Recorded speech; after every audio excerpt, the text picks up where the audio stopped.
अब साथ रहना मुश्किल है। बात तलाक की। दोस्तों, जब दो दिल मिलते हैं और एक दूसरे के प्रेम में डूब जाते हैं तो उन दोनों के मन में बस एक ही इच्छा विकास करने लगती है कि वो दोनों कब शादी के बंधन में बंधेंगे।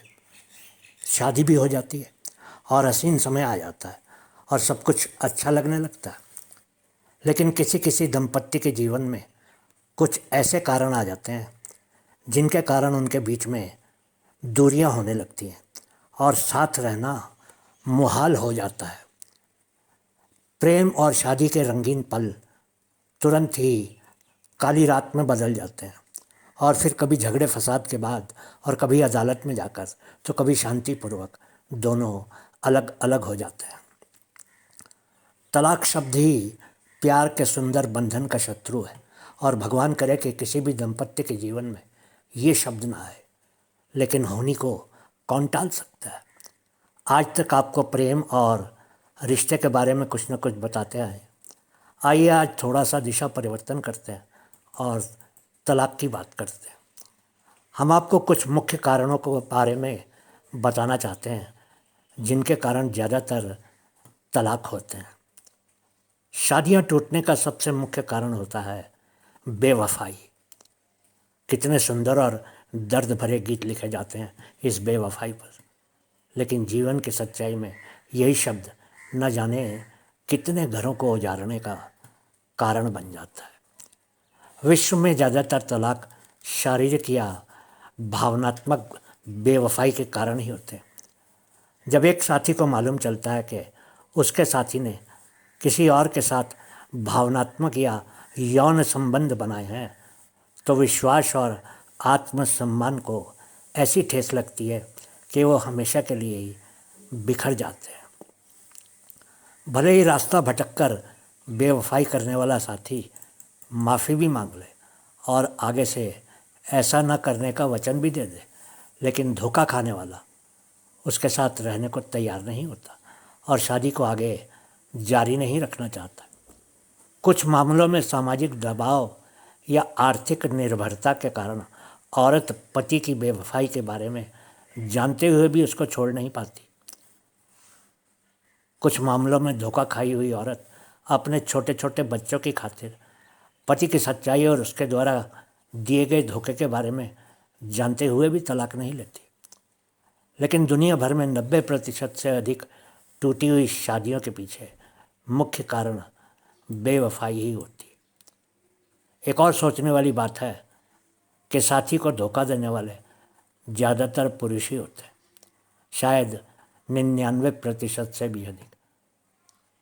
शायद 1 या 2% शादीशुदा औरतें ही दुनिया भर में अपने पतियों को धोखा देती हैं। शादियाँ टूटने का या तलाक का दूसरा मुख्य कारण होता है आपसी जुड़ाव और प्रतिबद्धता की कमी। इस विषय पर न जाने कितनी ही फिल्में भी बनी और कहानियाँ भी लिखी जा चुकी। पति पत्नी को ये समझना चाहिए कि उन दोनों के बीच अगर मतभेद है तो बहुत सी समानताएं भी हैं और ये समानताएं एक खुशहाल जीवन जीने के लिए पर्याप्त होती हैं। लेकिन जब पति पत्नी के बीच जुड़ाव नहीं होता है और एक दूसरे के लिए कमिटमेंट या प्रतिबद्धता की कमी हो जाती है तो बात बिगड़ जाती है। कभी कभी पति कोई काम नहीं करता है और कोशिश भी नहीं करता और उसकी पत्नी ही कमाती है, तो ऐसे मामलों में शादी ज़्यादा समय तक नहीं चल सकती।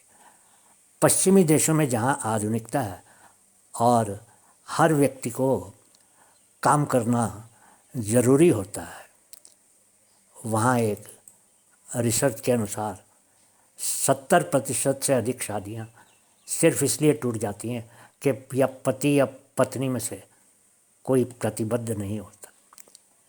पति पत्नी में छोटे छोटे से मतभेद हो जाते हैं, लेकिन शायद ऐसे जोड़ों में शादी को आगे तक चलाने के लिए प्रतिबद्धता नहीं होती है। भारत जैसे देश में जहाँ संयुक्त परिवार होते हैं वहाँ ज़्यादातर शादियाँ इस अवस्था में भी चलती रहती हैं क्योंकि परिवार और रिश्तेदारों से बहुत समर्थन और मदद मिलती रहती है।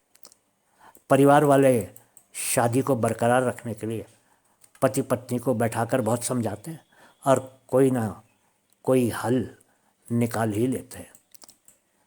हमारे समाज में तलाक शब्द ही बहुत बुरा माना जाता है, इसलिए कोई भी नहीं चाहता है कि उनके परिवार में कभी किसी का तलाक हो।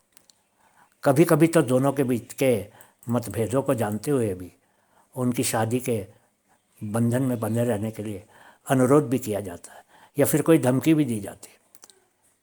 70% का जो आंकड़ा हमने आपको बताया है वो पश्चिमी देशों का है। लगभग 10 में से एक जोड़ा पैसे को लेकर झगड़े के कारण अलग हो जाता है। लेकिन ये पैसे की परेशानी नहीं है जो जोड़ों को तलाक अदालतों की ओर धकेलती है।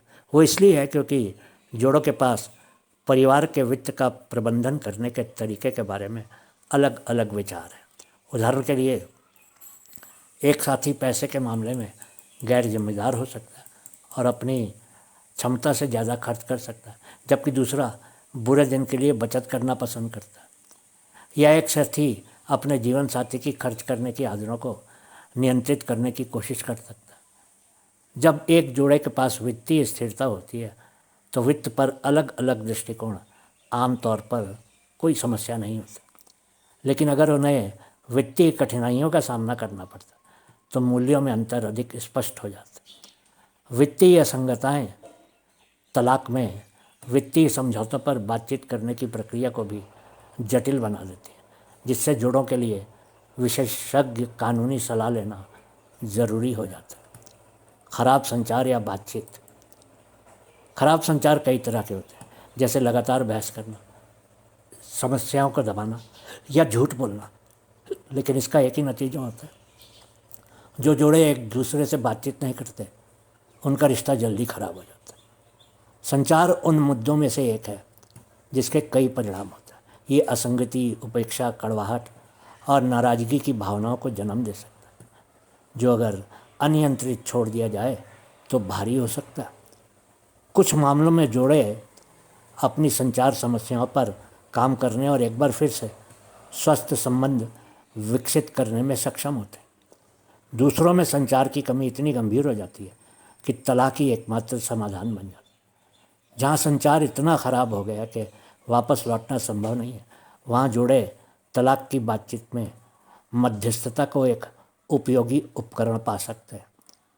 जो जोड़े कई सालों से साथ हैं वे एक दूसरे से दूर होते ही खुद को अजनबी जैसा पाते हैं। लोग बदलते हैं और वे गतिविधियाँ और रुचियाँ जो वे कभी साझा करते थे अब उनके जीवन में कोई स्थान नहीं रखते, जिससे वे अकेला, उदास या अलग थलग महसूस करते। बच्चों के बड़े होने और परिवार के घर को छोड़ने की प्रक्रिया अक्सर जोड़ों के लिए उनके रिश्ते की स्थिति का आकलन करने के लिए उत्प्रेरक का काम कर सकती है। जीवन के इस चरणों को आमतौर पर खाली घोंसला सिंड्रोम या खाली घोंसला लक्षण के रूप में जाना जाता है, जो जोड़ों को बहुत सारा खाली समय और माता पिता के दायित्वों का क्रम सेट देता है। कुछ जोड़े इस समय का आनंद लेते हैं और गहरे स्वर पर फिर से जुड़ते हैं। दूसरों के लिए ये पहले से मौजूद मुद्दों को बढ़ा सकता है जिन्हें पहले अनदेखा किया गया था, जिससे कई लोगों को एहसास होता है कि उनका रिश्ता पहले जितना मजबूत नहीं है। दुर्व्यवहार। दुर्व्यवहार कई रूप ले सकता है और इसमें शामिल हो सकते हैं घरेलू हिंसा, जिसमें एक साथी दूसरे को शारीरिक रूप से नुकसान पहुंचाता है। भावनात्मक दुर्व्यवहार, जिसमें एक साथी दूसरे को चोट पहुंचाने वाले शब्दों और कार्यों से नीचा दिखाता है या उसकी आलोचना करता है। जबरदस्ती नियंत्रण, जिसमें एक साथी दूसरे के व्यवहार में हेरफेर या प्रतिबंध लगाकर उसे नियंत्रित करना चाहता है। इसमें वित्तीय नियंत्रण शामिल हो सकता है। इस तरह के दुर्व्यवहार से लंबे समय तक मनोवैज्ञानिक आघात हो सकता है, जिससे पीड़ित व्यक्ति डरा हुआ, अकेला महसूस करता है और अपने साथी पर भरोसा करने में असमर्थ हो जाता है। ऐसे मामलों में तलाक पीड़ितों के लिए अपने जीवन पर नियंत्रण पाने और सुरक्षा पाने का एकमात्र तरीका हो जाता है। यदि आप घरेलू दुर्व्यवहार के शिकार हुए हैं तो आप पारिवारिक न्यायालय के माध्यम से निषेधाज्ञा प्राप्त करने में भी सक्षम हो सकते हैं। तो दोस्तों आज इस विषय पर इतना ही। अगले वीडियो में और भी बहुत सी मज़ेदार बातें करेंगे। धन्यवाद।